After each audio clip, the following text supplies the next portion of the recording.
A lost casebook. A year erased from history. Welcome to Fog Casebook. I am your host, Vaylor. Tell me where you're tuning in from. Your curiosity fuels these investigations. Let's unlock what time forgot. London, in the declining months of 1895, wore her drab raiment as only she can. A pearl-grey sky flattened the roofs and chimneys into silhouettes, and a vinegar mist from the river insinuated itself into every street and parlour. On such a morning, Dr. John Watson, lately returned to Baker Street by the friendly compulsion of habit, found the hearth at 221B in roaring good health, and Mr. Sherlock Holmes in one of those languid attitudes that presage activity of the most exhausting sort. He lay extended in the armchair closest to the fender, his long fingers steepled, his eyes half closed, the hawk-like profile animated only by a faint quiver at the nostril when the draught shifted the coal. The violin was on the table, the bow set across the strings as a soldier might rest a rifle, and about him lay an irregular cordon of papers, chemical notes, and a scattering of ash arranged with so deliberate an asymmetry that I knew better than to place a foot among them. "You have been in Southwark before breakfast," said Holmes, without opening his eyes. "You declined a hansom for reasons of economy, which you now regret, and you have promised to see Mrs. Abraham's boy on Thursday, though you know perfectly well it ought to be tomorrow." "Holmes," I protested, "I'll allow the Southwark, for I did indeed cross Blackfriars, and I confess the weather made a cab tempting, but my pocket-book is intact and—" "Your cuffs are not," he murmured, with that weary impatience which invariably accompanies his more elementary triumphs. "They bear two small grey smuts, grit rather than soot, the precise colour and grain I encountered often enough when investigating the old vinegar works off Clink Street. Further, your left shoe shows a splash elliptical and low, indicating a puddle taken at speed rather than the patient plod you display when content. Regret follows economy as surely as remorse follows a poor novel. And Mrs. Abraham's boy? The note in your breast pocket is folded on the diagonal and stained with a little tincture of iodine. You carry it instead of placing it with your correspondence because the appointment is uncertain in your mind, but your conscience, which is an obstinate jailer, has kept it close to the heart. Only the sick child of a widow would have that honour in your waistcoat, Watson." I laughed despite myself and produced, like a conjurer's confederate, the very memorandum from Mrs. Abraham's begging me to look in on Reuben's cough. "Thursday," I admitted, "but if you insist—" "I rarely insist on benevolence," said Holmes, at last opening his eyes. "It is at its best when it imagines itself spontaneous." He had scarcely resumed his contemplative posture when the bell below sounded with an energy out of keeping with the hour. A rapid tread came upon the stair, and Mrs. Hudson, flushed with the exertion of escorting urgency, ushered in a spare, desiccated gentleman with a face the colour of parchment and a manner which suggested that anxiety had gnawed him to the bone. "Mr. Sherlock Holmes, I am Horace Felkin, Horace Augustus Felkin, Registrar of Exhibits at Scotland Yard." Holmes sat up as if a spring had been released beneath him. "Pray be seated, Mr. Felkin. Your office, if I recall, is the conscience of the Yard. You keep what the detectives would rather forget." Felkin gave a nervous twitch of the lips which might have been intended for a smile. "We keep what the courts demand we remember, Mr. Holmes, and it is precisely in that capacity— Oh, this is most irregular. Forgive me. Dr. Watson, I presume? I have read your accounts. I am compelled to place before you a matter that must not become general knowledge." Holmes flicked a glance at me, and I observed in it both the spark of intellectual appetite and a curious caution. "The door, Watson, if you please. Now, Mr. Felkin, you may unburden yourself. You come from the Yard agitated, your gloves are damp where they should be dry, and your right cuff bears a smear of blue wax. There is a seal broken where none should be broken. Something has been removed which no man was authorized to remove." Felkin swallowed. "Sir, someone has stolen the red ledger. the private casebook of Superintendent Bartholomew Knott, deceased, together with a set of marginal memoranda concerning trials and investigations during the early months of this very year.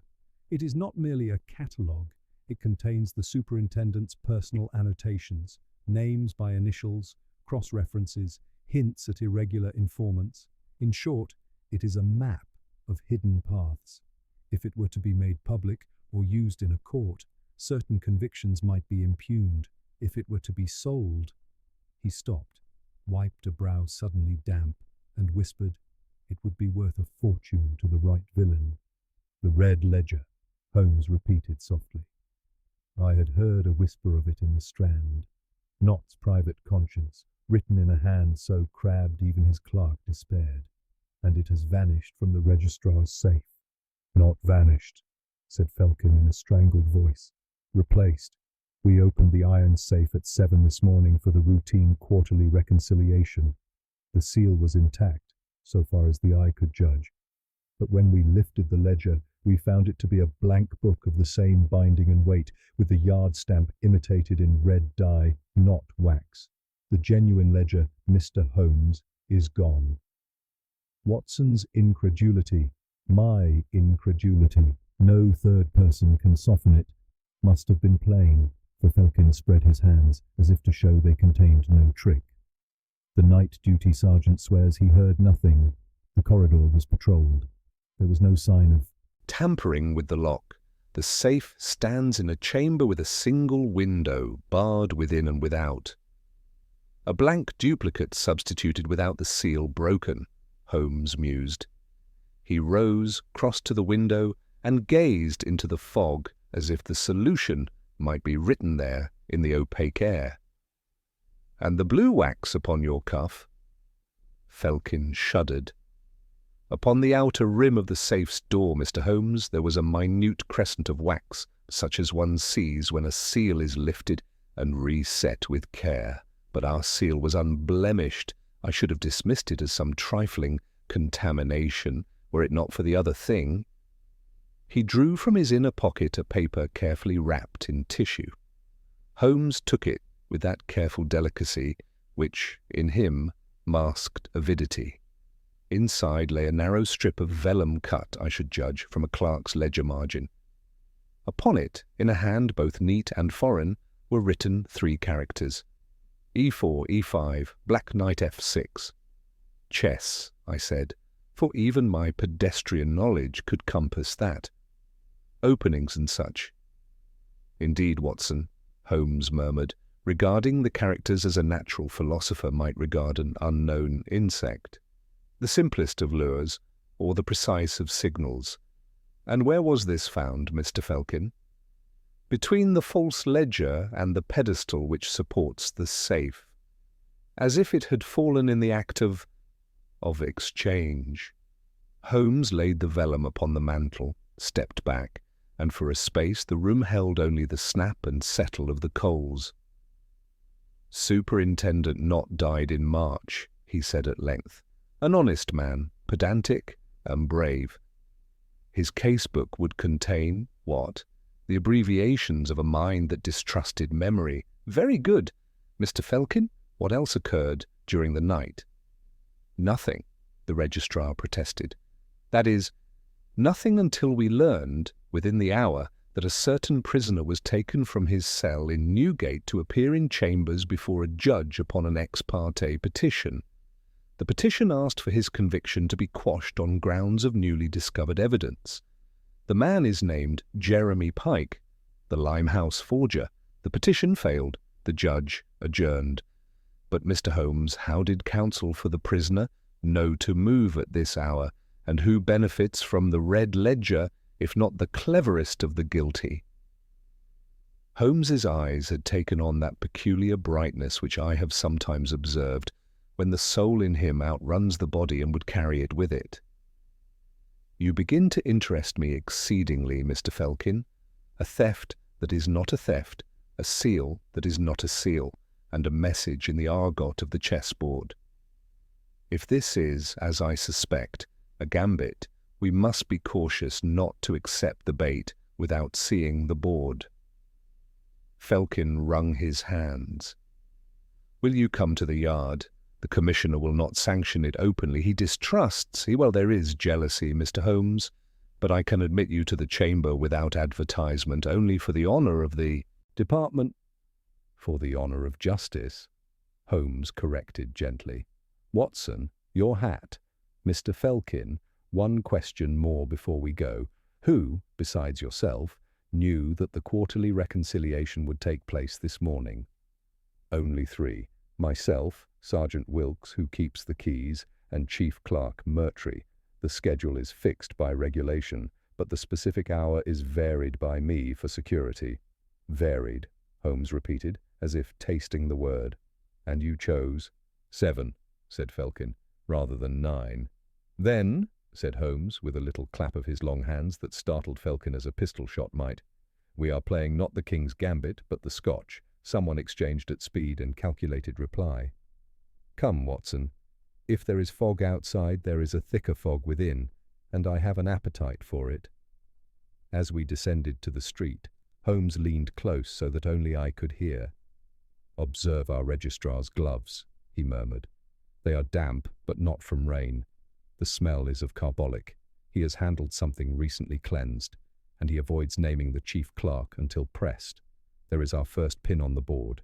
Keep your eyes upon Mr. Murtry when we come to him, and keep, too, your attention on your cuffs, my dear fellow. Scotland Yard is not the place to wear white." The fog hung heavy over Whitehall as our hansom drew up before the squat facade of Scotland Yard. A light drizzle had set in, smearing the gas lamps into sickly halos and lending the great building an air of funereal solemnity.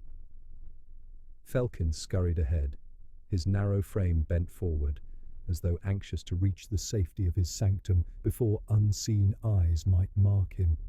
Holmes, by contrast, stepped lightly, his gaze taking in every movement of the constables at the entrance and the clerks passing through the corridor. His nostrils flared slightly, like a hound catching the faintest whiff of a trail. We were led through a series of narrow passages until we arrived at a chamber little larger than a private office, though distinguished by the formidable iron door of the safe set into one wall. The air within was close, tinged with the acrid scent of polish and ink.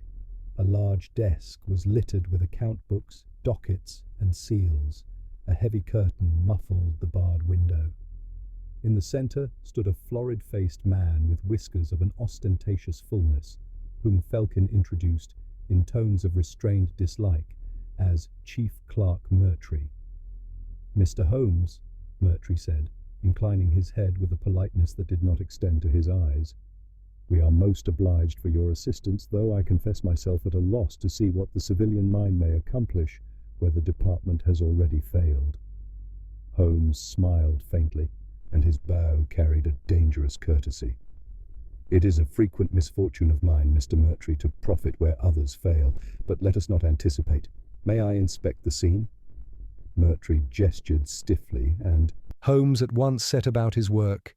He began not with the safe, but with the curtain, running his fingers lightly along the fabric, then pressing his face close as though to inhale its fibres. He crouched at the base, tracing the faint line where dust met skirting board. "You are fond of order, Mr. Murtry. This room is swept more thoroughly than the corridors without, yet here—" He indicated a patch upon the floorboards where the sheen of polish was dulled by a scattering of fine grit. "Here we find what the cleaner's broom has not touched." Murtry flushed. Doubtless a constable tracked it in. "Doubtless," said Holmes, without conviction. He next examined the desk, pausing over the sticks of sealing wax, arranged neatly by colour. The red bore traces of hurried melting, while the blue, Holmes drew it close to the lamp, had been pared on one side with a blade. He placed it down and moved to the iron door of the safe, his lens flashing as he bent low. "Note, Watson," he murmured, "the crescent of wax of which Mr. Felkin spoke, but observe also the scratches about the lock, not the gross marks of a bungler, but faint abrasions where a key has been coaxed to serve a second master, a duplicate made with art." I leaned closer, and, though my eye is duller than his, I perceived indeed the slender scratches, like threads of silver, round the keyhole. Yet the sergeant swears he heard nothing, Felkin interjected. Quite so. A duplicate key in a familiar hand would enter smoothly. The substitution required less than 5 minutes. Holmes straightened abruptly. Tell me, Mr. Murtry, who last handled the safe before this morning? Murtry spread his hands. Why, I myself, in the company of Sergeant Wilkes, 2 days ago. We placed the docket of a concluded burglary trial within. Holmes's eyes glittered. And Wilkes, where is he now? In the records room, said Felkin. Shall I fetch him? Presently. First, Mr. Murtry, indulge me. At what hour precisely did you arrive this morning? 10 minutes to 7. I make it my habit to anticipate Mr. Felkin's inspection, so that all may be in readiness. Admirable diligence, Holmes said dryly. Watson, observe. The clock above the mantel has stopped at 6:43. The dust upon its pendulum suggests it ceased some hours ago, yet none in this room has noticed. Murtry frowned. The clockmaker attends weekly. I attach no importance to a trifling mechanism. Yet trifles are the air I breathe, said Holmes. He paced once around the chamber, pausing at last before the safe. The book which lies within now. Bring it out. Murtry hesitated a fraction, then obeyed, lifting with both hands the mock ledger whose blank pages yawned in mute derision. Holmes turned the cover, rifled the leaves with swift fingers, then tapped a fingernail against the spine, an imitation of remarkable fidelity. See here. Watson, the boards are fashioned of a cheaper pulp, yet the binding is genuine calf. Whoever prepared this had access not merely to a bookbinder, but to the yard specifications. Mr. Murtry, where are the duplicates kept for reference? There are none, said Murtry stiffly. Each register is unique. Holmes allowed himself a soft laugh. Unique until one chooses otherwise. Very good. Mr. Felkin, summon Sergeant Wilkes. The sergeant arrived, a stolid fellow with heavy jowls and a nervous manner. He affirmed his innocence with much pounding of his chest and expressions of wounded loyalty. Holmes questioned him swiftly, his tone brusque and precise, but nothing was elicited save that Wilkes had surrendered the key to Murtry 2 nights prior for a brief inspection of the burglary docket. Holmes dismissed him, then turned to the registrar. We are wasting time, Mr. Felkin. The thief who stole Superintendent Nott's casebook has already made his first move, as evidenced by the attempted petition for Jeremy Pike. Others will follow. Every hour's delay is a pawn advanced against us. Then what is to be done? I asked. Holmes considered the vellum slip once more, the cryptic chess notation gleaming pale beneath the lamplight. This is not a random clue, Watson. It is a challenge. E4, E5, knight to F6, an opening as old as the game itself, known as the Petrov defense. The writer addresses me as an equal across the board. He seeks not merely to escape with his prize, but to demonstrate a mastery of position. We must answer in kind. His long fingers tapped the table with restless precision. Mr. Felkin, I shall require access to the list of all cases recorded in the Red Ledger during the early months of this year, particularly those involving forgery, blackmail, or espionage. Watson, make note of any connections with known chess clubs or associations. Our adversary hides not only in law, but in play. Felkin nodded, though his colour had drained further. Murtry, meanwhile, fixed Holmes with a stare in which I thought I detected the faintest flicker of hostility, swiftly masked. As we took our leave, Holmes leaned close and whispered, "The game has begun, Watson. Every piece on this board is in motion, though only one man sees the full pattern. We must be swift, for the night has already leapt." And with that, we stepped once more into the fog, the riddle of the missing casebook deepening with every stride. The fog clung more thickly as we emerged from Scotland Yard, so that the lamps along the embankment were no more than faint smudges of yellow in a pall of grey. Holmes strode at a pace that obliged me to lengthen my stride. his head bent a little forward and his hands clasped behind his back in that attitude which was to me the surest sign of his mind at work. I refrained from speech, knowing that when his thoughts arranged themselves he would deliver them with the precision of a barrister making his case. It was not until we had crossed the roadway and reached the quieter avenue by the river that he gave a short exclamation, half to himself. "Murtry," he said in a tone of quiet conviction, "is the key to this puzzle. He protests too much and conceals too little. Yet he is not, I think, the final player, merely the piece advanced to tempt us." "You believe him guilty of the theft?" I asked. "Of the theft, or of assisting it," Holmes replied. "Consider, Watson, who else but the chief clerk could prepare a duplicate ledger with the very stamp of the Yard? Who else would have legitimate cause to handle the keys before the inspection? Wilkes is a blunt instrument, incapable of such delicate substitution. No, Murtry has a hand in it. But whether he acts of his own will or at another's behest, that is the greater question." We walked a little further, the rain hissing against the cobbles. Holmes drew from his pocket the vellum slip and studied once more the curious characters. E4, E5, knight to F6. "Do you not see, Watson? This is the declaration of an adversary who seeks not simply profit, but recognition. He challenges me across the board, signaling his opening with the same frankness as though we sat face to face with a chessboard between us. It is at once a taunt and an invitation. You think the thief expects you personally to pursue him?" "Precisely. And why? Because he believes the board has been arranged to his advantage. Yet in that overconfidence lies the weakness of any strategist. He has declared his opening. He cannot take it back." We reached Baker Street, and Mrs. Hudson met us with a look of relief, as though the weather itself had weighed upon her shoulders. Holmes bade her bring coffee and a fresh lamp, for the day had already turned to a premature dusk.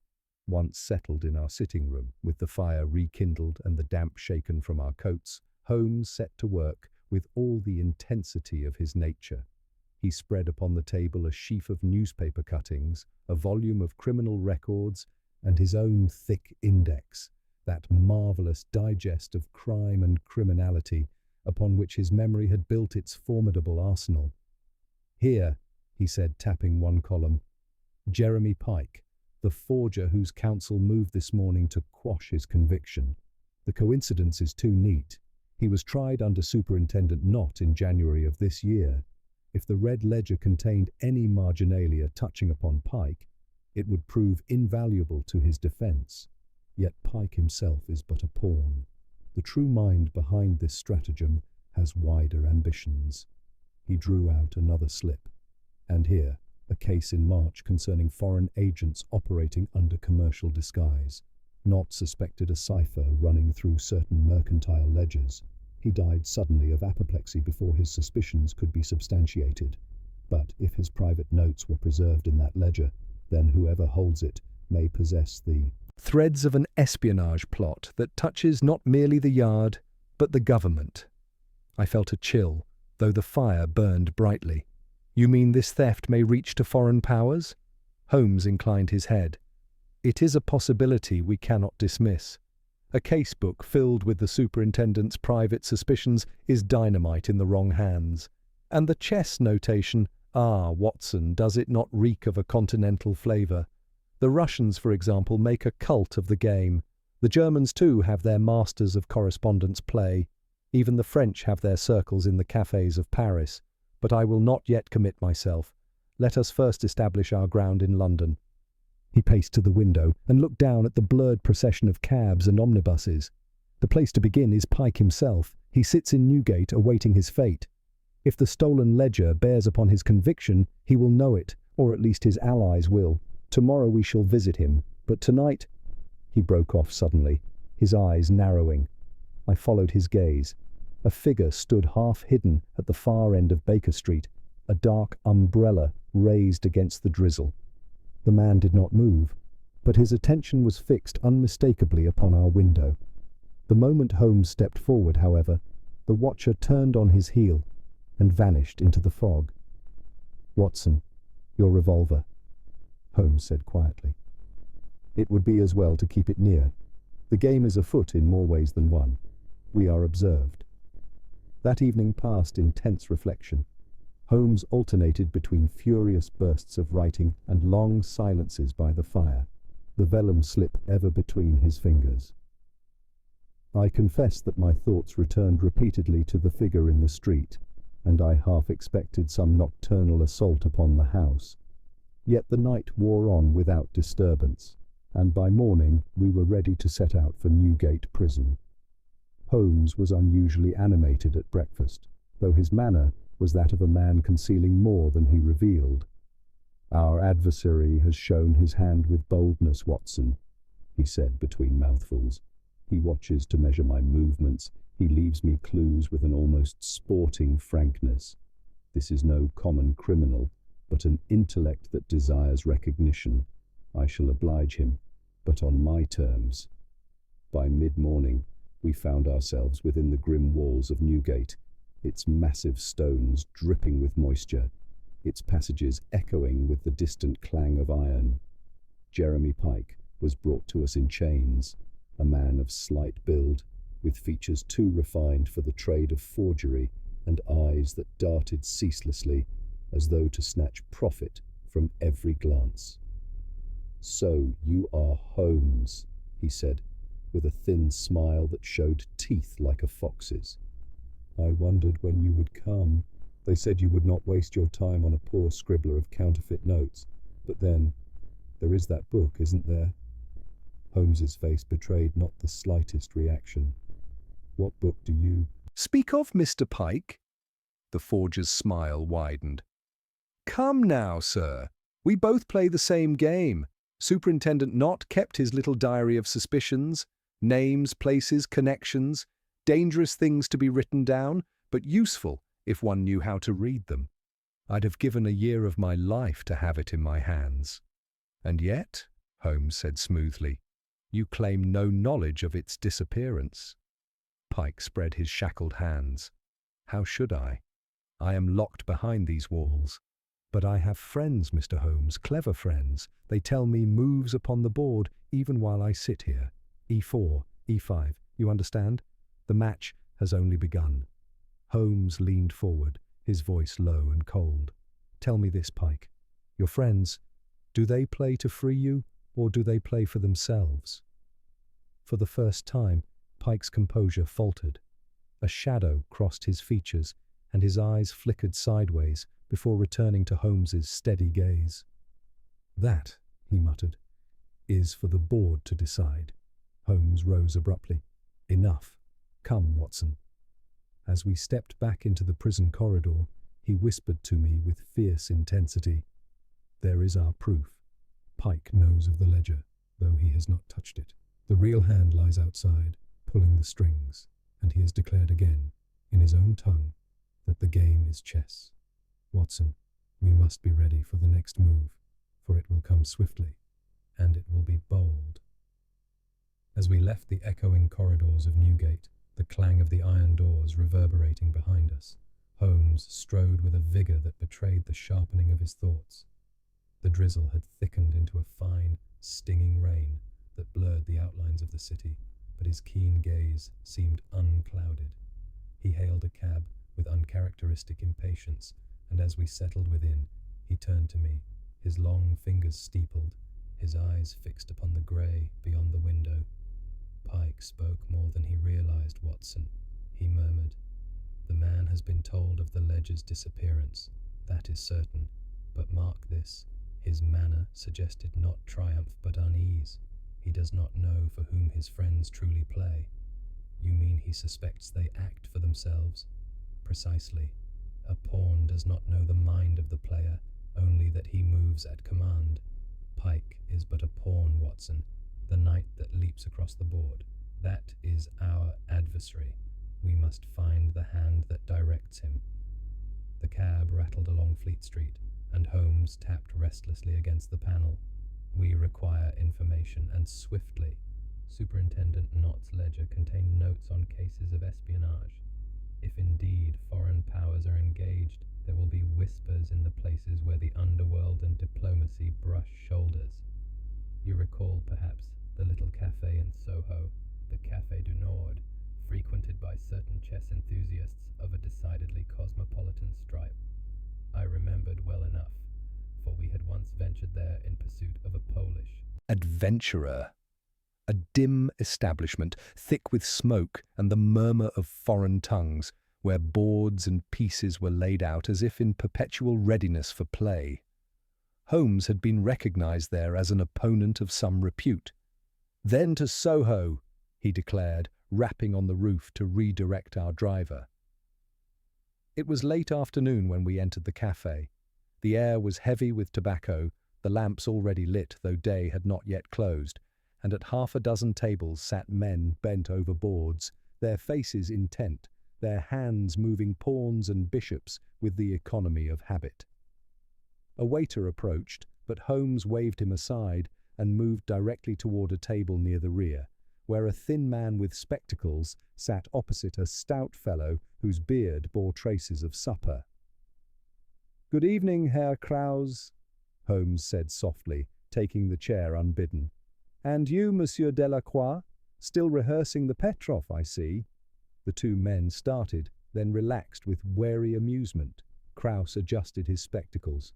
"Ah, Mr. Holmes, always you surprise us. Yes, the Petrov. So solid, so dependable. A defense fit for careful men, or for those who fear the rashness of attack," Holmes replied, his fingers already toying with the knight upon the nearest board. "Tell me, gentlemen, have you heard of a new player in our city? One who begins boldly with knight to f6, but plays his game not merely upon the board, but in the world beyond." The two exchanged glances. Delacroix shrugged. "There is always talk. London is a vast chessboard, n'est-ce pas? But perhaps you refer to the gentleman who styles himself the strategist. A curious fellow. He does not play here, but sends positions by messenger, as if he preferred correspondence to personal hazard." "Correspondence," Holmes repeated. "And these positions, how are they delivered?" "By slips of vellum," Krause said. "Neat, precise, always in the morning. He signs them with nothing but a small black knight." I felt a thrill of recognition, recalling the strip of vellum found in the yard. Holmes's eyes gleamed. "And do you know whence these messengers come?" Delacroix shook his head. "They are boys of the street, ragged, paid a penny, but the instructions always the same place for delivery. The postern door of the old warehouse in Upper Thames Street, near the Custom House. It has stood empty since the fire last year." Holmes rose abruptly, leaving the board unsettled. "Gentlemen, you have my thanks. May your Petrov serve you well. Watson, we have our next square upon the board." Outside, the rain had abated into mist once more, though the lamps glimmered dimly through it. Holmes walked swiftly, his words low but urgent. "Do you not see, Watson? The strategist leaves his mark not only for the yard but for his circle of disciples. He craves recognition. He plays his game upon every level. The warehouse in Upper Thames Street, there lies our next clue." We arrived there after nightfall. The great structure loomed against the river, its upper windows broken and its walls blackened by smoke. By day, it would have appeared a ruin, but in the gloom it possessed a sinister aspect. Holmes bade me tread softly, and together we stole along the deserted quay until we came upon the narrow postern door described by Delacroix. Holmes knelt, examining the ground with his lantern shaded by his palm. "Recent footprints, Watson. Narrow-soled, well-made, not the boots of dockmen. And here, wax drippings, faint but unmistakable. A seal pressed in haste, no doubt upon one of the strategist's communications." He produced his little case of tools, and within moments the lock yielded. We slipped inside. The interior was vast, empty, but for the charred skeletons of beams and a scattering of crates. Yet Holmes moved unerringly to a corner where the dust lay less thick. There, upon an upturned barrel, rested a board and pieces, ivory knights gleaming pale in the lantern light. Upon the board stood 3 pieces only, a white pawn at e4, a black pawn at e5, and a black knight at F6. Beside it lay another strip of vellum bearing fresh characters, D2, D4. Holmes's breath hissed softly through his teeth. The game advances, the Queen's gambit. He invites me to attack. At that moment, a sound echoed in the darkness, a faint scuffle, as of a foot striking stone. Holmes extinguished the lantern in an instant, and we crouched in the shadows, listening. The silence was thick, broken only by the lap of the river outside. Then, from somewhere high above, came the creak of a board and the scrape of a boot. Someone had been watching. We waited, scarcely daring to breathe. Then a door slammed somewhere in the distance, and the echo dwindled into the night. Holmes relit the lantern, his face pale with concentration, but his eyes blazing. "Watson, we are being drawn into a duel of minds more dangerous than any we have yet faced. Our adversary taunts us with moves and countermoves, always a step ahead, always watching. But he makes one mistake. He believes himself unassailable. That arrogance shall betray him. For now, let us withdraw. The knight has leapt, the gambit is offered, but the game is not yet his." And with that, we slipped back into the misty night. The image of the waiting chessboard burned into my mind, as though the pieces themselves plotted our next move.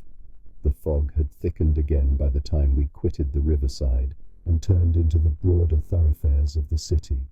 Holmes walked at a measured pace, his chin sunk deep into the collar of his coat, the lantern extinguished and hidden beneath his arm. His silence was so prolonged that I dared not intrude upon it. But at last, as we reached Ludgate Hill, where the bells of St. Paul's tolled the quarter, he spoke in a tone of cold clarity. "Watson, we are now certain of two things. First, that our opponent delights in spectacle. He arranges his board not in secrecy alone, but with theatricality, as if he craves recognition of his artistry. Second, that he is not a solitary player.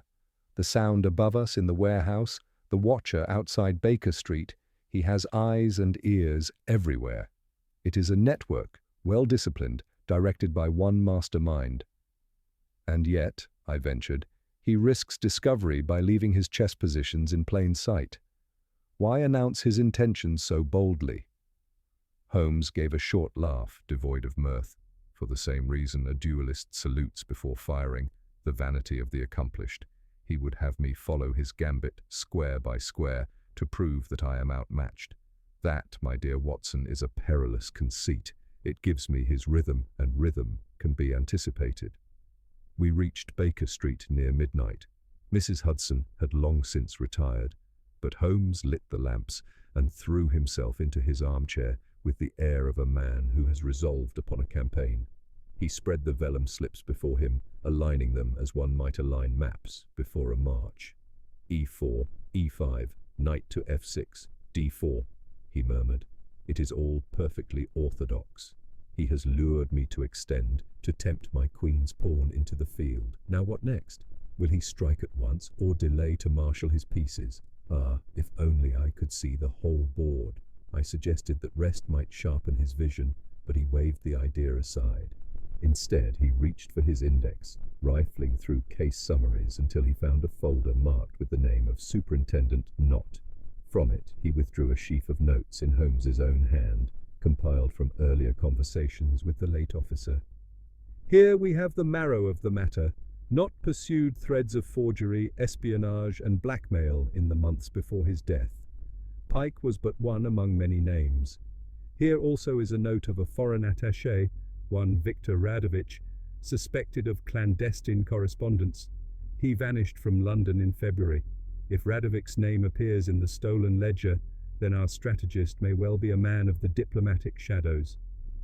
I had scarce time to digest this when Holmes sprang up, seized his hat, and announced that we must to Whitehall at once. "You recall, Watson, that Pike spoke as though he expected relief at any hour. If his allies intend to strike again, it will be soon, and where better than at the heart of authority. Come, there is no time to lose." We hastened through the night to the government quarter, the great offices looming dark and silent save for the glow of an occasional guard's lantern. Holmes led me not to the public entrance, but to a side door known to him by some prior acquaintance with the Foreign Office. He pressed the bell, and after some delay, a clerk admitted us with ill-concealed astonishment. Holmes presented a card and whispered something in the man's ear, which made him pale and hurry off at once. Within minutes we were conducted to a dim chamber where a senior official, a grave man named Harcourt, awaited us. "Mr. Holmes," he said curtly, "I am told you carry urgent intelligence. I trust it justifies this intrusion." Holmes bowed. "Sir, I believe an attempt will be made to tamper with your archives. A ledger stolen from Scotland Yard contains notes touching upon agents of foreign powers. Already one prisoner has sought to use it to overturn his conviction. If the document, or portions of it, are introduced here, the consequences may be grave." Harcourt listened with the calm of one accustomed to sudden alarms, yet his eyes betrayed unease. "Our archives are guarded day and night. Still, if you are correct, we cannot afford complacency. What do you propose?" Holmes's reply was swift. "That I be permitted to observe the archives unseen. Our adversary delights in challenges. He will not resist the temptation to make his next move where it matters most. Let him come, and we shall be ready." Harcourt considered, then nodded. "Very well, you shall have access, but I caution you, if this becomes known, the department will disavow it." So it was that before dawn I found myself with Holmes ensconced in a narrow passage overlooking the strong room of the Foreign Office. The chamber below was lit by a single lamp, its door guarded by 2 sentries. Holmes crouched at the grille, every nerve taut, while I felt the long hours drag like weights upon my eyelids. Yet Holmes remained as still as stone, his gaze fixed upon the scene below. At last, as the city stirred into morning, our vigil was rewarded. A clerk entered, carrying papers under his arm. He was admitted by the guards without question. Holmes's hand tightened on my arm. "Murtry," he whispered. "Do you see, Watson? The chief clerk himself." Murtry laid his bundle upon a desk, exchanged a few words with the sentries, and then, believing himself unobserved, drew from his coat a narrow slip of vellum and tucked it beneath the blotter. Holmes's eyes blazed. "Another move," he breathed. "The strategist plays boldly indeed. Come, Watson, we must intercept that message before it is delivered." Within moments Holmes had contrived our passage below, and by a deft ruse involving a feigned errand from Harcourt's office, he gained possession of the slip. It bore a fresh notation. C4. Holmes studied it in the corridor's dim light. "The Queen's Gambit continues. Murtry is not merely complicit, he is courier. He delivers the strategist's orders even within the heart of government. Watson, the noose tightens. But mark me well, every gambit invites a counter. It is time we prepared a move of our own." His eyes glittered with that fierce light I had learned to dread as much as to admire. "Tonight we lay our trap. The knight leaps, the pawn advances, but the Queen, Watson, the Queen waits in silence, and her strike is sudden." Thus did Holmes set his mind upon a stratagem as daring as any I had known, and I, who had faced peril at his side before, felt a chill of anticipation that told me we were at last approaching the true heart of the game. Holmes and I returned to Baker Street in silence, though I could feel the energy radiating from him like a suppressed storm. He had pocketed the vellum slip marked C4 and now turned it in his fingers as a gambler might toy with a coin, his mind racing ahead of the board we could not see. Once within the familiar warmth of our sitting room, he cast off his coat, threw himself into his chair, and lit his pipe with a deliberation that belied the fever in his eyes. "The strategist presses forward with the Queen's Gambit," he said, blowing a plume of smoke toward the ceiling. "It is the same pattern, Watson, always the same.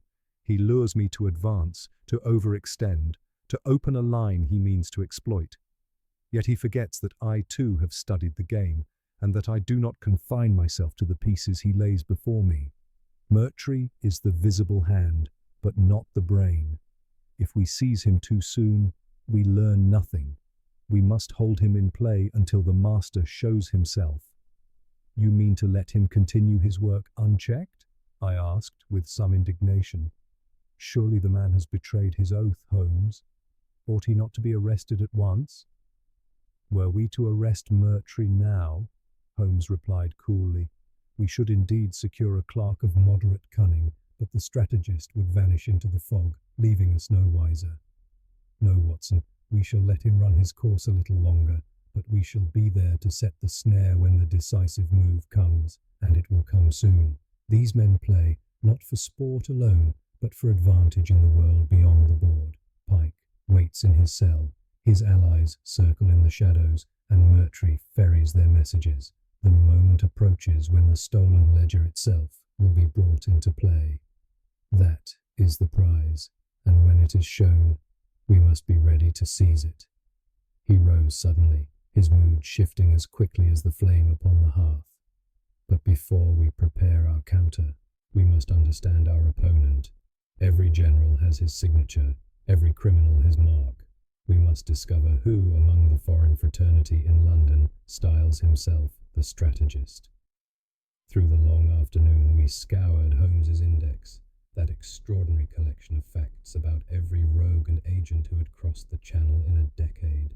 He paused often to jot a name or strike out another, until at last he tapped the page with his finger. Here is a candidate, Watson. Colonel Alexei Volkov, late of the Russian attachés, reputed to be a master of correspondence chess, expelled from Vienna for suspected espionage, last seen in Paris, but rumoured to have crossed to London under an assumed name. His methods, indirect, patient, always probing, accord well with the moves we have seen. If Volkov is here, then he is likely the hand behind Murtry and Pike alike. Do you propose? We seek him out? Holmes smiled grimly. On the contrary, Watson, we shall let him seek me. He has already addressed me in his own language of the board. It is time I replied. He cleared the table, drew toward him a fresh sheet of vellum, and with careful precision inscribed upon it a notation of his own. NC3. He sealed it with red wax from his desk, then slipped it into his pocket. Tonight, he said, we return to Upper Thames Street. He expects me to follow his gambit. Very well, I shall answer in kind, but I shall do so with my eyes open, and with you at my side. The fog was thicker than ever when we reached the river that night. The warehouse loomed like a ruin from some forgotten age, its windows gaping darkly over the water. We moved in silence to the postern door, where Holmes placed the vellum slip beneath the same barrel that had borne the earlier message. Then he drew me into the shadows of a broken wall, where we waited. The minutes dragged like hours, but at last we heard the patter of feet. A boy of perhaps 12 darted from the quay, snatched up the message, and vanished again into the mist. Holmes's hand closed on my arm. "The courier," he whispered. "Follow him, Watson, but not too close. I shall keep to the opposite side of the street. Between us, we may learn where the strategist conceals his nest." The chase that followed was among the most uncanny I can recall. The boy darted through alleys and across silent courts, doubling back more than once, as if to test whether he was pursued. Twice I thought him lost, but Holmes's whistle guided me on. At last we emerged into a narrow lane off Holborn, where the lad slipped through a side door of a mean lodging house. Holmes joined me in the shadows, his breath misting in the damp air. "So, our strategist makes use of humble quarters. Good. We must learn who inhabits them. But not tonight, Watson. Too great a risk of discovery. Instead, we shall set a watch. I know one or two fellows of discretion who will keep vigil here and report to me each movement. By tomorrow, we may have the name we seek." We returned to Baker Street, weary yet alive with anticipation. Holmes paced before the fire, his face pale with thought. "Do you see the pattern, Watson? Pike, the forger; Murtry, the clerk; the strategist, directing from the shadows. Each is a piece upon the board, moving in concert, each more dangerous than the last. The game has advanced beyond trifles. It touches the honor of government and the safety of justice itself. When the ledger is produced, it will be at the moment most calculated to shake the foundations of the law. But we shall be ready. For every gambit there is a counter, and I shall not be outplayed. He paused, his gaze fixed upon the fog-dimmed window. I feel the tension in the air, Watson, as one feels the tightening of a bow before the string is loosed. The decisive move approaches. We must be vigilant. And so The night closed upon us, heavy with foreboding. Yet in Holmes's eyes I saw that strange light which burned whenever his genius was most sorely tried, a light both terrible and exhilarating. The game was far from over, but its climax drew ever nearer, and I knew we stood upon the threshold of revelations that would test even Holmes's incomparable powers. The dawn after our nocturnal pursuit broke colourless and bleak, the fog still clinging to the city as though reluctant to yield its secrets. Holmes had not slept. He remained in his chair through the night, his pipe smouldering in the grate and his long fingers steepled beneath his chin. I awoke to find him exactly as I had left him, save for the gleam in his eyes which told me that, far from idle, his mind had been weaving patterns in the dark. "The lodging-house in Holborn, Watson," he said, before I had finished my morning tea, "is a nest worth close inspection. But we must proceed with care. If the strategist indeed resides there, he will not be unguarded. To rush in would be folly. Our strength lies in patience, in watching until the board reveals itself." Even as he spoke, a sharp rap sounded at the door. Mrs. Hudson admitted a wiry fellow with the furtive air of one accustomed to shadows. Holmes greeted him with a curt nod. "Ah, Cartwright, you have kept the watch as I asked?" "Yes, sir," the youth replied, producing a grubby notebook. "From midnight till now, I never left the lane. The boy came out twice, once at dawn, once not an hour ago. First time he carried nothing, second time he had a folded slip in his hand. He gave it to a tall gentleman in a cloak who was waiting by a carriage. The gentleman drove off toward Charing Cross." Holmes's eyes flashed. "Did you mark the man's face?" Cartwright shook his head. "Only a glimpse, sir. Foreign-looking dark moustache. Moved quick." "Excellent work," Holmes said, passing him a coin. "Return tonight. Note everything, however trifling. We cannot afford to overlook the smallest detail." When the boy had gone, Holmes turned to me. "Do you not see, Watson? The strategist does not confine himself to paper. He dispatches his agents in person. A tall foreigner with a moustache. Does that not call to mind Colonel Volkov, of whom we spoke yesterday? If he is indeed in London, then our suspicions take on substance. We must be certain." It was near noon when Holmes led me to the British Museum, where in the quiet of the reading room he introduced me to a grey-haired scholar of Slavic affairs. After some cautious preliminaries, the man produced a file of cuttings and reports.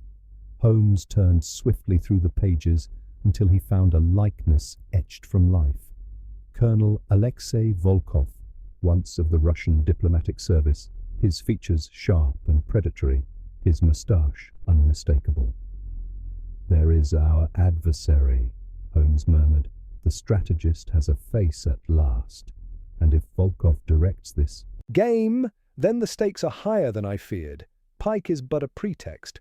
Volkov's true aim lies in the ledger's record of espionage. With it, he may compromise half a dozen agents, shake alliances, even blackmail officials of the Crown." The revelation chilled me. "Holmes, if this be so, then surely Scotland Yard must be informed at once." "Scotland Yard!" Holmes exclaimed, striking the table with sudden vehemence. "Lestrade and his fellows would blunder in with warrants and proclamations, and Volkov would vanish like smoke. No, Watson, this must be played with subtlety. We must force him to commit himself, to bring the ledger into the open. Only then can we strike." We quitted the museum and returned to Baker Street. The afternoon waned, the fog thickened anew, and Holmes grew restless, pacing the room with long strides. At last he paused before the fire. "Watson, tonight we turn the board. Volkov believes himself unseen, directing from shadows. Very well. We shall meet him move for move. Our bait shall be Mertry. He carries the messages. He ferries the slips of vellum, but he suspects nothing of the trap I intend to set. How do you propose to snare him?" Holmes's lips curved in that thin smile which betokened both confidence and danger. "By supplying him with a message of my own manufacture. He has been the courier of Volkov's moves. Let him now deliver mine, unwittingly. I shall pen a position that appears genuine, yet contains within it a signal, a challenge which Volkov cannot resist. Once he replies, we shall know the time and place of the next encounter. That is when we close the net." He took up his pen and began to write with swift precision. NC3, XD4, QXD4. Sealing the vellum with red wax, he pressed it into my hand. "This, Watson, we shall contrive to slip among Mertry's papers when next he visits the Foreign Office. He will deliver it faithfully, and Volkov will believe it genuine." That evening we returned to Whitehall under cover of dusk. By a subterfuge arranged with Harcourt, Holmes gained access to the very desk where Mertry performed his duties. With a deftness born of long practice, he slipped the prepared vellum beneath the pile of documents awaiting dispatch. Then we withdrew unseen into the corridor, our hearts beating with anticipation. "The move is made," Holmes whispered. "Now we wait for his reply." 2 days passed in anxious suspense. Holmes scarcely left the sitting room, his every movement taut with expectation. Then, on the second night, Cartwright returned with tidings. "The boy delivered another slip, sir, this time to the same tall gentleman. I followed him as far as the Strand. He went into the Criterion Bar, stayed but a moment, then gave the paper to a well-dressed lady, who left in a carriage towards St. James's." Holmes sprang to his feet. "A woman, Watson. The strategist has broadened his field. He trusts no single courier, lest one be intercepted. Volkov plays a clever game indeed." He examined the slip Cartwright had stolen in passing, and his eyes gleamed. The vellum bore fresh notation, BF4. "The board advances," he murmured, "the Queen's Gambit in its purest form. And yet do you not perceive? This move reveals a pattern, a trajectory of thought. Volkov grows overconfident. He believes he draws me deeper into his design. Very well, I shall allow it. But soon, Watson, the moment will come when the hunter finds himself ensnared." That night, as the fog pressed close about the windows of Baker Street, Holmes stood by the fire with a look of fierce resolve.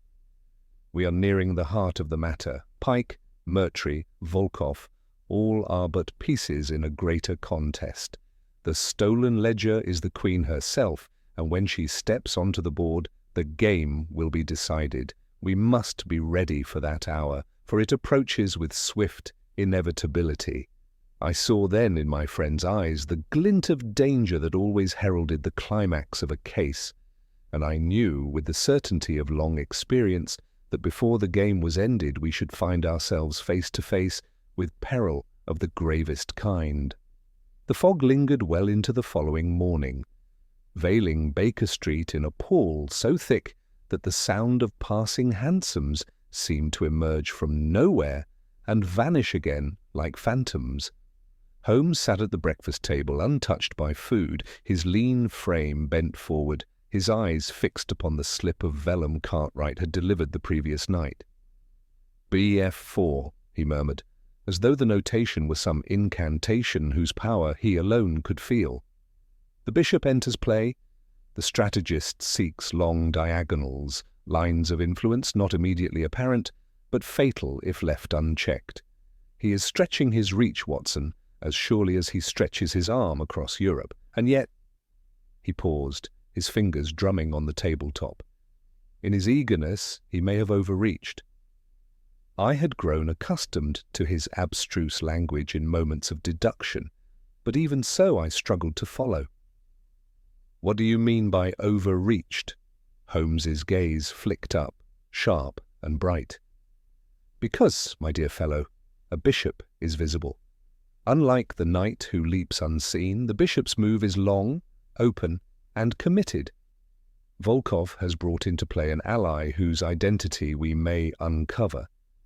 You recall Cartwright's report of the lady at the Criterion? That is no coincidence. The strategist employs her as his bishop. If we trace her, we may finally glimpse the channel by which the ledger itself is to be conveyed." The plan was set in motion without delay. By midday, Holmes had summoned 2 of his Baker Street irregulars, ragged but sharp-eyed lads who could penetrate corners of London no detective of the Yard could hope to enter unnoticed. He dispatched one to the Criterion to linger among the messengers and doorkeepers, the other to shadow the carriage houses near St. James's. Meanwhile, Holmes and I took a more conventional route, making discreet inquiries in certain diplomatic circles. It was at a club in Pall Mall that fortune first smiled. Holmes, under the guise of a casual acquaintance, struck up conversation with a retired attaché who, upon being gently guided, spoke of a certain lady who had lately appeared in company with foreign gentlemen of questionable reputation. "Tall, dark hair, French in her manner though not in her birth," the attaché said. "She passes for a widow of means, but none can say from what source those means arise. They call her Madame Irina." Holmes's eyes gleamed. "Madame Irina, a name chosen for its mystery, I dare say. She is our bishop, Watson, and bishops, once developed, must soon declare their purpose." That evening, we returned to Baker Street to find Cartwright waiting, mud-splashed and eager.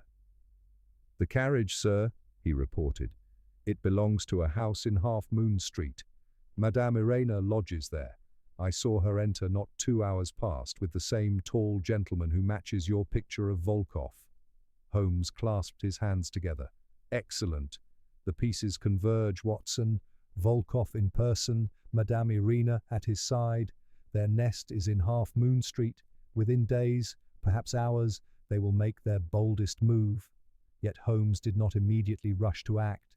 Instead, he paced before the fire late into the night, his violin idle, his mind turning over possibilities. At last he spoke, almost to himself. "No, it will not do to storm their den. We must let them believe the board theirs until the moment comes when their queen, the ledger, is placed upon it. That is the instant of their undoing. Until then, we must watch, wait, and prepare the trap." The following day we maintained our vigil.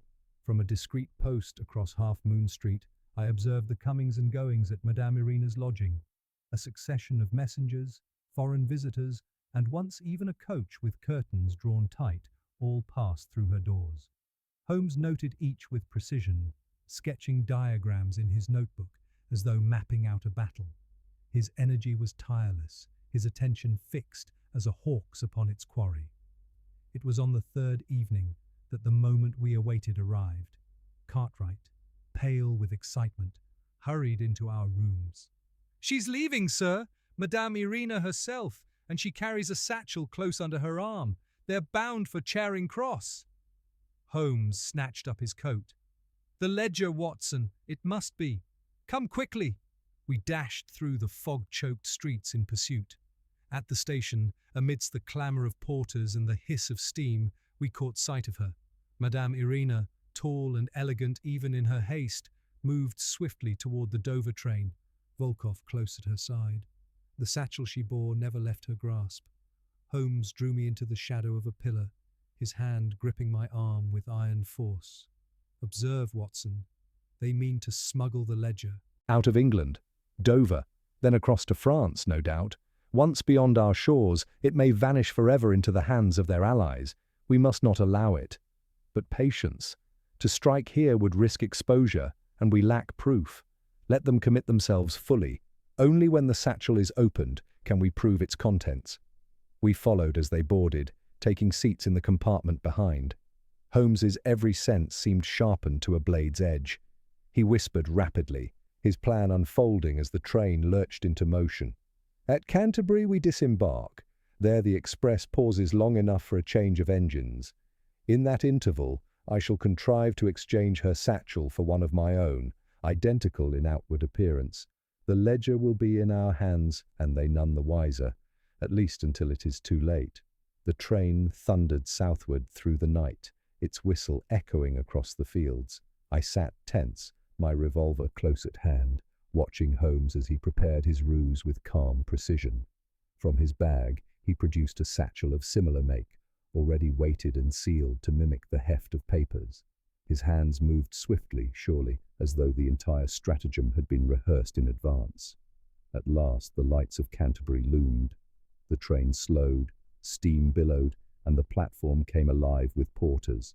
Holmes's eyes glittered. Now, Watson, the moment is upon us. As the carriage jolted to a halt, he rose with the agility of a cat, slipping through the corridor with his decoy satchel in hand. I watched from the compartment's doorway, my heart pounding. Madame Irina had placed her satchel upon the seat while reaching for her cloak. Holmes, passing with the appearance of a fellow passenger seeking his luggage, executed the exchange with such smoothness that even I scarce perceived it. Within seconds he was at my side again, his satchel, the true satchel, hidden beneath his coat. He pressed a finger to his lips, his eyes alight with triumph. "The Queen is ours, Watson. The game turns." Yet, even as he spoke, Volkov's head turned sharply, his gaze sweeping the corridor with sudden suspicion. His hand went to his breast, and I glimpsed the gleam of a revolver beneath his cloak. Holmes's grip tightened on my arm. "Steady, Watson. The game is not finished yet. Volkov may suspect, but until he is certain, we hold the advantage. Let us see what his next move shall be." The train shuddered, the whistle blew, and once more we were carried into the night, the stolen casebook hidden now in Holmes's possession, and the shadow of discovery close upon our heels. The train surged forward once more, the dark countryside flashing past the windows in blurred streaks of hedge and field. Within the compartment, Holmes sat rigid, his coat drawn close around the satchel he had so deftly substituted, his eyes never leaving the corridor beyond our door. I could hear the beating of my own heart above the steady rhythm of the wheels. Volkov's glance had been no idle one. The man had the poise of a soldier and the wariness of a predator. That Holmes's maneuver had escaped his notice seemed improbable, yet still no outcry had come. Minutes stretched with excruciating slowness. From the compartment ahead came the murmur of voices, Volkov's deep timbre, Madame Irina's lighter tones, modulated, controlled. At one point, the handle of our door rattled, and I started, hand to revolver, but the sound passed as a porter moved along the train. Holmes's hand, cool and steady, pressed against my sleeve. "Not yet, Watson. A move too soon would be our undoing." At Ashford, the express halted briefly. Through the thin mist I saw Volkov alight to confer with a railway official, his form half hidden in the steam of the engine. Madame Irina remained within the carriage, her eyes scanning the platform with an air of careless elegance. Her satchel, the false one, lay upon her lap. She caressed its clasp absently, as though reassured by its presence. I saw Holmes's lips tighten in satisfaction. "He suspects," Holmes whispered, as the whistle blew once more and the train gathered speed. "Mark how he sent her no further than to hold the satchel. He intends to open it when he believes himself secure, perhaps at Dover, perhaps beyond. We must act before then. But if he discovers the exchange before we are prepared, then, Watson, we shall face him. But forewarned is forearmed, and we hold the true ledger." The miles dwindled swiftly. The damp air carried the scent of the sea, and I knew Dover lay but minutes ahead. Holmes had risen and drawn me close. "Listen carefully. When the train halts, Volkov will attempt to spirit the satchel aboard the packet steamer without delay. In that moment, we must separate him from Madame Irina. She is less dangerous.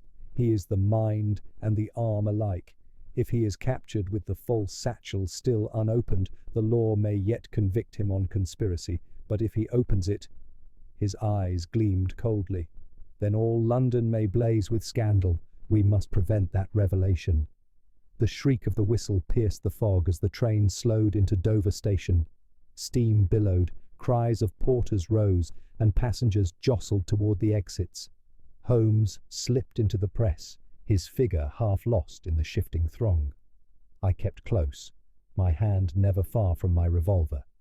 Ahead, Volkov strode with the assurance of command, Madame Irina following at his side, the satchel clutched tightly in her hand. Their course bent toward the gangway of the steamer that awaited, smoke belching from its funnels, lamps glowing in the murk. "Now, Watson!"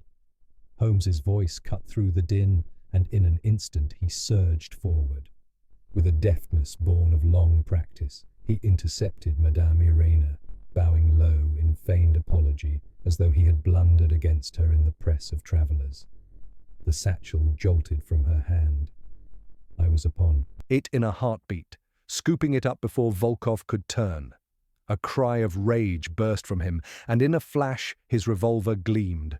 The crowd scattered in panic. Holmes was upon him before he could fire, seizing his wrist with steel grip. They struggled fiercely, the weapon discharging harmlessly into the air. Volkov was a man of great strength, his frame hard as oak, but Holmes's wiry sinews and the suddenness of his attack gave him advantage. I flung myself forward, striking Volkov's arm aside, and together we bore him to the ground. His revolver clattered across the stones, yet in that same instant Madame Irina, with a cry of fury, darted for the satchel I had dropped in the melee. She snatched it up, her eyes blazing, and turned toward the gangway. Before I could intercept her, a detachment of constables, forewarned by Holmes through Harcourt's office, closed upon her from the steamer's side. Trapped, she faltered, then yielded with a gesture of disdain, her proud head held high. Volkov, pinned beneath Holmes's knee, spat a curse in his native tongue. "You play well, Mr. Holmes," he hissed, his voice thick with fury. "But the game is not yet ended. The board is wider than you dream." Holmes's eyes shone cold and clear. "And yet, Colonel, you are in check." Within minutes, both prisoners were secured, Volkov glowering in sullen silence, Madame Irina maintaining an air of imperious composure. Holmes and I withdrew with our prize, the true ledger, secured beneath his coat. As the constables led our captives away, the whistle of the steamer echoed mournfully across the harbour, as though lamenting the voyage never taken. We returned to London by the same night train, the satchel between us like a silent witness. Holmes wasted no time. With precise care he unfastened the clasps, and there at last lay the red ledger of Superintendent Knott. Its crabbed handwriting filled every page, a labyrinth of initials, cross-references, and terse judgments. Holmes turned the leaves with a scholar's reverence, his eyes devouring the contents. "Here it is, Watson," he said at last. "The record of months of ceaseless vigilance, the suspicions of a mind too methodical to rest, too cautious to forget. Names of informants, hints of treachery, evidence half gathered, but damning in the aggregate. With this, Volkov could have unmade the work of the Yard for a year past. Entire prosecutions might have been overturned. Men of power might have been blackmailed, governments shaken. It is no wonder they played so bold a game to secure it." I shuddered as I contemplated what might have been. "And yet, Holmes, by your cunning it is preserved. Surely now the matter is ended."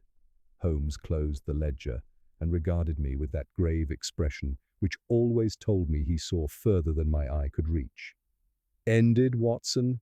Perhaps for Volkov and his fair accomplice. But such men are not solitary.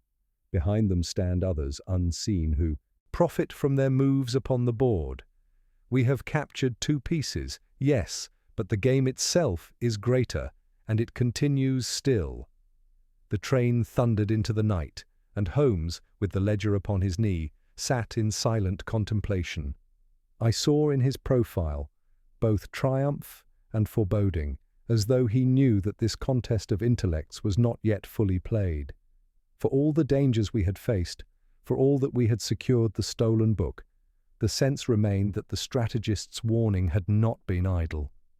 The board was wider, the game more perilous than I could yet conceive. The train bore us steadily back toward London, its steady rumble like the pulse of the great city drawing us again into its heart. Holmes had scarcely stirred since closing the ledger, his long fingers still resting upon its cover as though to guard it from some unseen hand. The lamp in the compartment swung with the motion of the carriage, throwing sharp lines upon his gaunt features and deepening the hollows of his eyes. He looked a man who had carried the strain of two battles at once, one fought in the flesh, the other in the labyrinth of the mind. At last he spoke, his voice low and deliberate. "We have the Queen, Watson, that much is certain, yet Volkov's words cling to me. The board is wider than you dream. Such men are rarely careless in speech. He has played too long and too well to squander bravado upon us. There are deeper forces here, allies whose names may not even appear in this ledger. The theft of the book was not merely to free a forger or compromise a handful of prosecutions. It was to demonstrate power, to show that justice itself could be toyed with as pieces upon a board." I could not deny the chill that ran through me at his words. And yet Volkov and the woman are secured. Without them, surely the scheme collapses. Holmes shook his head. "Pieces may be sacrificed to preserve the plan. Remember the boy couriers, the shifting channels of communication, the careful layers of disguise. Volkov is but one strategist. There may be another already in motion." When we reached London in the grey hours before dawn, the city seemed to stir uneasily, its lamps dimmed by the thickening fog, its streets echoing with the clatter of early wagons. Holmes lost no time. We carried the ledger straight to Whitehall, placing it in the custody of Harcourt with such precautions as befitted a relic of state. The official received it with profound relief, yet Holmes's stern gaze quelled any impulse of congratulation. "Do not imagine, sir," he said, "that the mere return of this book restores your security. The theft has revealed your defences to be penetrable. You must act with vigilance, for where one attempt has succeeded, another may follow." Harcourt bowed gravely. "You speak truth, Mr. Holmes. The department is indebted to you, but I fear your warning will prove prophetic." With the ledger safely lodged, we returned at last to Baker Street, where the familiar warmth of our sitting room awaited. Holmes cast aside his coat and took up his violin, but instead of music, he drew from its case a small slip of vellum I had not noticed before. It bore the faint marks of ink, as though smudged in haste, and a single notation: "O.O." "The castle move," Holmes said softly, holding it up to the light. "Found slipped within the binding of the ledger itself. A signal hidden, Watson, planted there to be discovered when the book was handled again. The strategist planned beyond the theft. Even in failure, he had prepared his counter-move." I stared at it in alarm. "Then the game is not ended."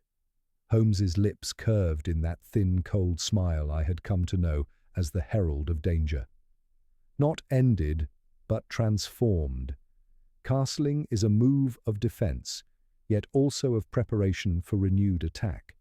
It shifts the balance of the board, fortifies the king, and opens lanes for the rooks. Our adversary signals that he withdraws for the present, securing himself, while his greater design develops unseen. For several days thereafter, Holmes lived in a state of tireless vigilance. He corresponded by cipher with Harcourt, kept discreet watch upon Half Moon Street, and sent Cartwright and his fellows ranging across the city in search of stray rumours. Yet nothing tangible arose. Volkov and Madame Irina languished in custody. Pike remained in his cell. Murtry, dismissed from his post, protested his innocence in futile despair. Outwardly, the storm had passed, yet in Holmes's demeanour there was no peace. One evening, as I sat opposite him by the fire, he spoke with sudden intensity. "Do you see, Watson, how subtle is the danger we face? The stolen ledger has been recovered, Yet the moral effect of its theft remains. It has shown that even the heart of the yard may be penetrated, that secrets thought secure may be turned into weapons. It has taught every rogue in London that the guardians of justice are fallible. That is the true gambit of the strategist, less the possession of the book than the demonstration of his reach. We may have checked his move, but his lesson has been delivered. I ventured to protest that his efforts had averted disaster, that England owed him gratitude beyond measure. But Holmes only waved a hand impatiently. Gratitude is a poor balm against the knowledge that one has been outplayed, if only by a single tempo. Still, he paused, and for the first time a softer note entered his voice. There is consolation. The game is unfinished. While he casts his king into safety, I prepare my attack. He believes himself the master of the board, but I have faced arrogance before, and it is ever the herald of downfall. The fire sank low, the fog pressed thick against the panes, and Holmes's figure was thrown into shifting shadow as he drew his bow across the violin. A low, haunting note filled the room, swelling into a melody of strange melancholy. I sat in silence watching him, aware that his mind was even then pursuing the unseen adversary across some imagined chessboard that spanned the city itself. Thus ended, for the moment, the adventure of the hidden casebook of 1895. It had carried us through fog-choked streets, into prisons and government offices, across the country by night train, and face to face with some of the most dangerous minds that ever schemed against the safety of England.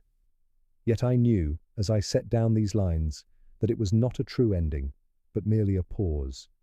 Holmes had forced the enemy to retreat, had seized back the stolen queen, but the board remained, the pieces still in play. Somewhere beyond the fog, another move was being prepared, another signal written upon vellum, another gambit laid. And as I looked across at my friend, his head bent over the strings, the firelight glinting in his eyes, I felt again that peculiar blend of admiration and unease which his genius ever inspired in me. For I knew that when the next move came, as surely it would, Sherlock Holmes would be there to answer it, calm, relentless, and unerring, the one mind in England that no adversary could long outwit. The winter fog hung heavy over Baker Street, though within our rooms at 221B the fire burned brightly, and Holmes sat composed in his chair, the recovered casebook resting upon the table between us. For days it had been examined, compared and annotated, until even its crabbed handwriting seemed to yield under Holmes's relentless scrutiny. Now, at last, he closed it with finality, his long fingers resting lightly upon the cover, as though sealing away the turbulence of the affair. "You see, Watson," he began, his voice measured, "the ledger itself was never the true prize. Volkov and his accomplice sought to wield it as both weapon and signal. To possess it meant power over the past, names, cases, suspicions that could be twisted to undermine justice.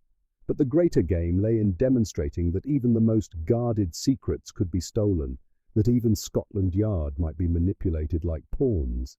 It was theatre as much as crime, a gambit to unsettle the guardians of law."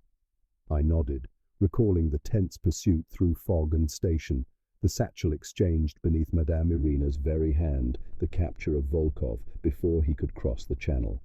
"And yet," I ventured, "was it not enough that they failed? Their designs are frustrated, the ledger restored, their network dismantled." Holmes's eyes gleamed with that peculiar intensity which ever bespoke a deeper layer.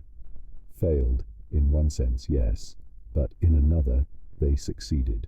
Every official who reads of the theft will feel the ground less secure beneath his feet. Suspicion, doubt, hesitation, those are poisons as deadly as any blade. Volkov may languish in prison, yet the lesson of his enterprise remains. That was his final move, the castling we discovered concealed within the ledgers." Leaves. He retreats, secures himself, but leaves behind unease in his wake. He leaned back, a faint smile playing across his lips. Still, he erred in believing that lesson one-sided, for if he has revealed the frailty of our institutions, he has also revealed himself. His methods, his agents, his taste for spectacle, all stand catalogued. The strategist is no longer a phantom. He has shown his face, and that, Watson, is more dangerous to him than all the secrecy he ever commanded. The next time he moves, it shall be with far less freedom. There was a pause, filled only by the crackle of the coals. Then Holmes reached for his violin, and as he tightened the strings, he said, almost lightly, "The irony, of course, is that Nott's casebook was never meant as a weapon at all. It was the work of an honest mind, too careful to trust memory alone. Its notations, when read with care, support the law rather than undermine it. Had Volkov succeeded in using it, he would have been undone in time, for truth resists distortion.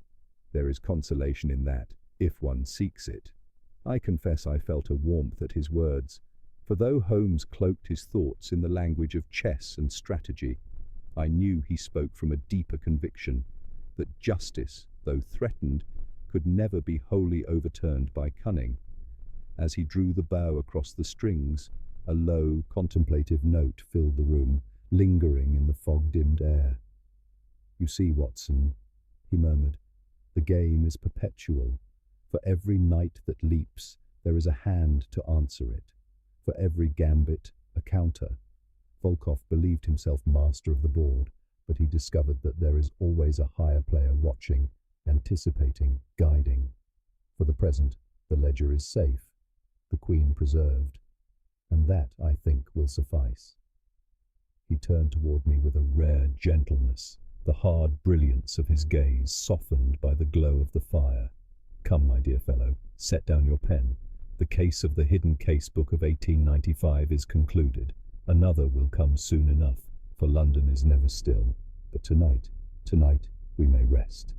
And so, as the fire sank low and the violin's music wove through the fog beyond our window, I reflected once more upon the strange brilliance of the man who sat opposite me, at once austere and restless, arrogant and self-effacing, yet possessed of a mind unequalled in its devotion to truth.